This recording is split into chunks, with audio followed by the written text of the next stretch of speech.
Terima kasih Anda masih bersama dengan kami. Pemirsa, pembuatan taman dengan berbagai hiasan lampu dan ornamen menambah kemeriahan dalam menyambut perayaan Paskah. Suasana ini tampak terasa bagi umat Kristiani di Desa Wayewa, Halmahera Selatan, dan berikut liputannya. Menyambut perayaan Paskah 2023, umat Kristiani di Desa Wayewa, Kecamatan Bacan Timur Selatan, Halmahera Selatan tampak antusias membuat taman dengan berbagai pernak-pernik dan hiasan ornamen.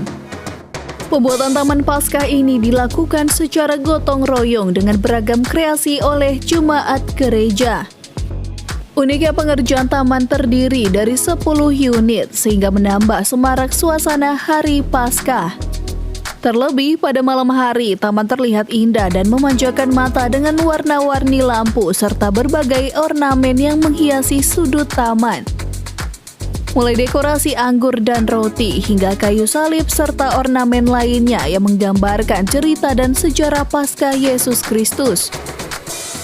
Ketua Majelis Jemaat mengatakan adanya beragam taman ini sebagai bentuk menanamkan spirit iman kekristenan. Ini bentuk di mana kita menanamkan sebuah spirit kekristenan, spirit iman Kristen bagi jemaat bahwa harus memaknai akan penderitaan Kristus itu. Penderitaan Kristus sebagai bentuk di mana ia memperjuangkan keadilan, kebenaran. Ini menjadi sebuah hal prinsip yang harus diperhatikan dan menjadi penting dalam pemaknaan Paskah bagi kami di Jemaat GPM Wayewa.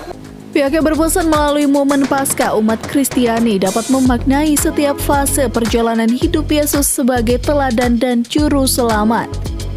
Dari Maluku Utara, Opik Syarifuddin melaporkan untuk Kawanua TV.